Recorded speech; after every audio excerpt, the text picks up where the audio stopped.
दिव्यांगम YouTube channel से मैं विष्णुकांत मिश्रा। काफ़ी दिनों के बाद अत्यंत व्यस्तता रही। इधर एक कप सम्मेलन हुआ, उसके बाद दिव्यांगों की एक सशक्तिकरण की मीटिंग, और इधर अब नवंबर दिसंबर में दिव्यांगों से जुड़े कई कार्यक्रम हैं। खैर, बहरहाल मैं अपने आज इस कार्यक्रम पे इसलिए आज का एक मुख्य ये विषय इसलिए है कि हमारे पड़ोसी मुल्क बांग्लादेश में जो शेख हसीना आजकल भारत की शरण में हैं, भारत में आश्रय प्राप्त किए हुए हैं, उनकी संरक्षा है, उनको फांसी की सज़ा दी गई। तो फांसी की सज़ा दिए जाने पे मुझे कोई विस्मय नहीं हुआ। वहाँ पे कोई जितने इस्लामिक देश हैं और ये कट्टर पंथ के आगे चाहे अपना हो चाहे बुरा पराया हो, उसको ये फांसी की सज़ा ही देती। शेख हसीना के टाइम में भी इस प्रकार के बहुत से लोग मारे गए हैं। ऐसा नहीं कि शेख हसीना देवदूत की धुली हैं, लेकिन इस समय जो उनको फांसी की सज़ा दी गई है, बिना नेचुरल जस्टिस वस्टिस तो वहाँ होते ही नहीं, या नेचुरल एक प्राकृतिक के अधिकार की उसको बिना सुने हुए अपराधी या कोई जिसको भी आप सज़ा दे रहे हैं उसको भी सुनने का मौका दिया जाए, ये सब कुछ वहाँ पे नहीं होता है। और इसी तरीके से आप पाकिस्तान में देख लीजिए, चाहे यहिया खां हो, चाहे भुट्टो हो, चाहे लियाकत अली हो, चाहे जियाउर रहमान हो, सभी को फांसी ही दी गई। और भुट्टो को तो फांसी मतलब आपको जगजाहिर है कि दी गई, और उनकी लड़की को भी वहाँ पे ऐसा कुछ किया गया कि आतंकवादी घटना में उसको मार दिया गया। तो वहाँ पे जो सत्ता है, वहाँ पे सत्ता के व्यक्ति को वहाँ पे किसी न किसी, अब इस समय जो ये बांग्लादेश के तथाकथित जो बने हुए हैं कार्यवाहक प्रधानमंत्री या राष्ट्रपति, जो कुछ भी कह लीजिए, ये भी, इसका तो मैं नाम भी नहीं लेना चाहता हूँ, ये भी किसी दिन जब शेख हसीना का अगर कहीं पे अभी उनका हो गया, अभी वहाँ पे पता नहीं 1400-1500 लोग मारे जा चुके हैं इसी 2-1 दिन के अंतर्गत, तो उससे पहले तो बहुत मारे जा चुके हैं। और ये भारत की अपनी संस्कृति है कि भारत चाहे फांसी की सजा दे, चाहे जो कुछ दे, भारत उनको सौंपेगा नहीं बांग्लादेश को। यद्यपि हमारी उनसे संधि है कि ये करेंगे, लेकिन संधि में जहाँ पे राजनीतिक कारणों से एक प्रेजुडिस होकर के जो किया जाता है, उसमें कोई भी देश चाहे संधि हमारे अपराधी सौंपने की संधि भले ही हो, लेकिन हम उसके लिए बाध्य नहीं हैं। अब आप ये देख लीजिए कि भारत का लोकतंत्र कितना पुष्ट है, प्रधानमंत्री को कितना कुछ कहा जाता है। यहाँ के लोकतंत्र, हर व्यक्ति मतलब चंगू मंगू चाहे जब उठाए मुंह बोले प्रधानमंत्री के लिए या किसी के लिए कुछ भी कह दे। वहाँ पर अगर इस तरीके के कहीं बात होती है तो एक बस विद्वेष, यहाँ पर विद्वेष होता है। जो बदला लिया जाता है वो वोट के मताधिकार बैलेट बॉक्स के पत्र के द्वारा बदला लिया जाता है। सरकारें जो गिरती हैं बैलेट बॉक्स से गिरती हैं और मतदान से गिरती या बनती हैं। वहाँ पर खून की नदियाँ बह करके बनती हैं, या जेल या फांसी। अब वो इमरान खान पाकिस्तान में हैं, अब उनको ये समझ लीजिए कि जितने दिन जीवित हैं उनको भी फांसी होने ही वाली है, समझ लीजिए। ये मैं आज पक्का बात बता रहा हूँ, फांसी किसी दिन भी हो जाएगी, क्योंकि अब उनको भी किसी दिन, अब वहाँ का भी न्यायालय में वो बिल्कुल सब सुप्रीम कोर्ट के जजों ने इस्तीफा दे दिया। सुप्रीम कोर्ट के उन्होंने एक नया न्याय प्रणाली बनाई है, जनरल मुशीर को। अब इनको तो मतलब जो वहाँ के मुनीर जो हैं, ये इनको तो बहुत बड़ा अधिकार दे दिया गया है। ये पूरे मतलब आजन्म रहेंगे जब तक है, जिस तरीके का वहाँ ये सब होता रहता है।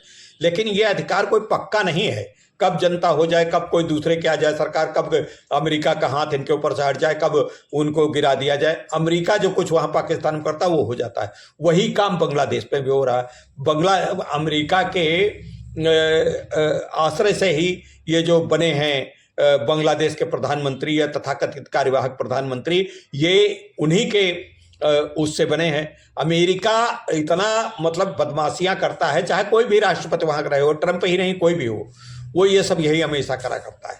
तो ये भारत नहीं, अभी तो भारत के प्रधानमंत्री को भी अपदस्थ करने का प्रयास इनका था, भारत के प्रधानमंत्री की जान लेने का भी प्रयास था। CIA और ISI ने मिलकर के एक बहुत बड़ा कांड करने का प्रयास किया था चीन में, लेकिन खैर जो कुछ हुआ भगवान की कृपा है। और रूस के राष्ट्रपति ने बहुत, और चीन के राष्ट्रपति ने भी बड़ा सहयोग किया। चीन के राष्ट्रपति ने यूँ सहयोग किया क्योंकि उनकी बड़ी बदनामी होती। वैसे चीन के राष्ट्रपति या चीन, कोई प्रत्यक्ष तो खैर दुश्मनी अभी समय नहीं है, लेकिन कोई बड़ी मित्रता भी उनसे उनसे सहानुभूति या कोई वो न सोचिए। अच्छा, कोई भी देश किसी दूसरे देश के आंतरिक मामलों में हस्तक्षेप नहीं करता है। अब बांग्लादेश में जो कुछ हो रहा है, हम हस्तक्षेप नहीं कर सकते। हमारा देश ये नहीं कह सकता कि उनको इस प्रकार का जो निर्णय दिया गया है, उनको फांसी की सजा दी गई हो, गलत है या अच्छी है, ये कुछ नहीं कह सकता। ठीक है, उनका अपने आंतरिक देश का मामला, लेकिन हमारे यहाँ वो चूंकि शरण लिए हैं, तो ये हमारे भारत देश का अपना एक अपनी एक सक्षमता है। हम जब मर्जी होगी तब उनको सौंपेंगे या नहीं सौंपेंगे, इसका विचार विमर्श करके उसके गुण दोष देख करके ही हम कुछ कर सकते हैं। और इस गुण दोष देखने में हमारा एक जो अंतर्राष्ट्रीय जो संबंध होते हैं, उनकी जो मर्यादा होती है, उसको वो पालन करने का हमारे ऊपर दबाव रहता है, और इस दबाव में हम बहुत कुछ करा करते हैं। लेकिन फिलहाल मित्रों, आज एक छोटा सा वीडियो ये हम आपको इसलिए समर्पित कर रहे हैं कि हम आगे देखें कि किस प्रकार से हमारे देश का लोकतंत्र कितना पुष्ट है। अभी बड़ी शांतिपूर्वक ढंग से बिहार के राज्य में, एक छोटे से बिहार राज्य में, छोटा राज्य मतलब हम संसार के सापेक्ष छोटा राज्य कह रहे हैं, वैसे तो वो राज्य बड़ा है, कोई ऐसा नहीं, लेकिन वहाँ पर कितनी शांतिपूर्वक सत्ता संपन्न परिवर्तन हुआ है और होने जा रहा है। 20 तारीख को वहाँ नीतीश कुमार जी शपथ लेंगे। इस प्रकार के वहाँ कोई कुछ ऐसा नहीं होता कि ये हो जाए वो हो जाए, सब है। घुटन होती है, जो पद से जाते हैं उनको घुटन होती है, जो अपनी लालसा पाले थे उनको घुटन होती है, सब कुछ होता है, लेकिन ये लोकतांत्रिक ढंग से। लेकिन जहाँ पर ये धर्मनिरपेक्ष देश नहीं है, देखिए धर्मनिरपेक्ष देश के हमें किसी न किसी रूप में हमको तारीफ करनी पड़ेगी, तारीफ करनी पड़ेगी। भारत हमारा एक गुट निरपेक्ष देश है, धर्मनिरपेक्ष देश है। गुटों से भी जो निरपेक्षता है वो भी हमारे भारत के हक में है, और धर्म की निरपेक्षता है वो भी भारत के हक में है। और इसलिए भारत का हमेशा ये मान्यता रही है कि हम अपने लड़ाइयों को, अपने बीच के मतभेदों को हम लोकतांत्रिक ढंग से हल करते हैं। हम बुलेट के से नहीं, बैलेट के द्वारा हल करते हैं।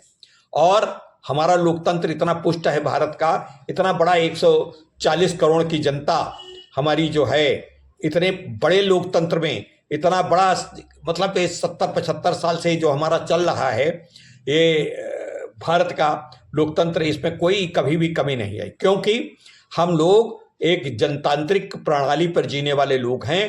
तानाशाही या धर्म के आधार पर पे जिहाद करके जीने वाले लोग नहीं हैं। इनके यहाँ पे तो हर चीज अपने ही भाई को जिहाद से मार देंगे, और कब जिहाद किया है, क्या गलत किया है, क्या नहीं गलत किया, इनका न्यायालय कभी कुछ कहता नहीं है।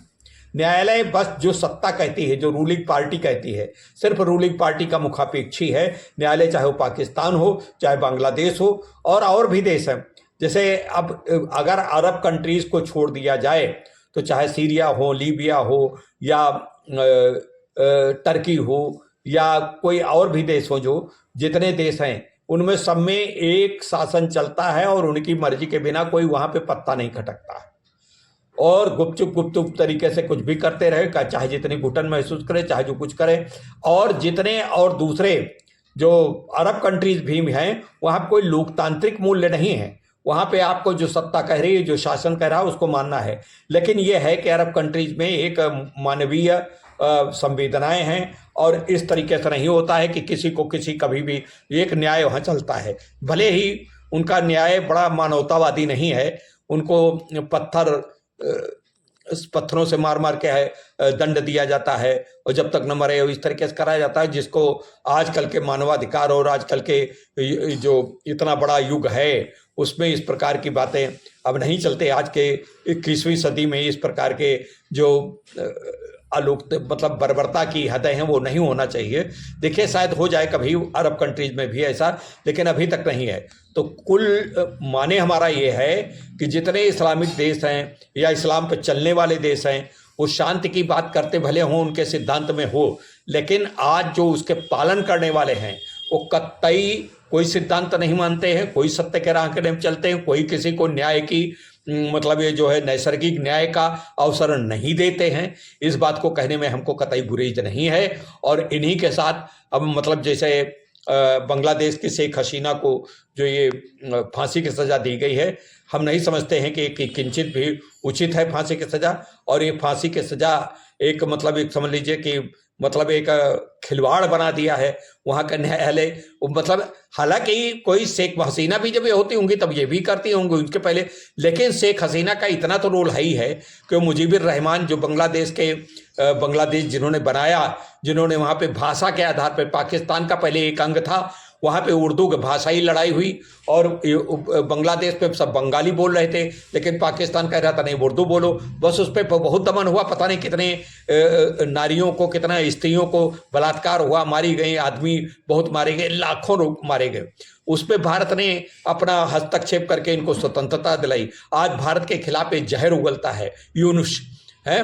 तो इस प्रकार से अब आखिर में यूनुस नाम हम ले ही लिया, लेकिन इसका नाम लेने वाला तो है ही नहीं, और ये है भी कुछ नहीं, बस एक बिल्कुल वो है, कभी चीन के गोदी में बैठता है, कभी अमेरिका के गोदी में बैठता है, पता नहीं क्या। मतलब इस समय तो पाकिस्तान उसको बिल्कुल नचा रहा अपनी उंगलियों पर। पाकिस्तान बिल्कुल अब वो चाहता उसका चले बस तो बांग्लादेश को हटा करके पहले पाकिस्तान में ही मिल जाए।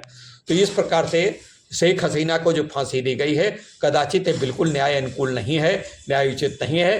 भारत और हम लोग सभी भारत के निवासी इसका विरोध करते हैं और हम चाहते हैं कि उनको सौंपा न जाए, उनको शरण दी जाती रहे। नहीं तो अगर वो किसी भी दिन जाएंगी तो न्याय फांसी हो तो हो, फांसी होने से पहले ही वहाँ की जनता उनको समाप्त कर देगी, कट्टरपंथी। तो इसलिए मित्रों आज का वीडियो यहीं तक। नमस्कार, फिर कल मिलेंगे।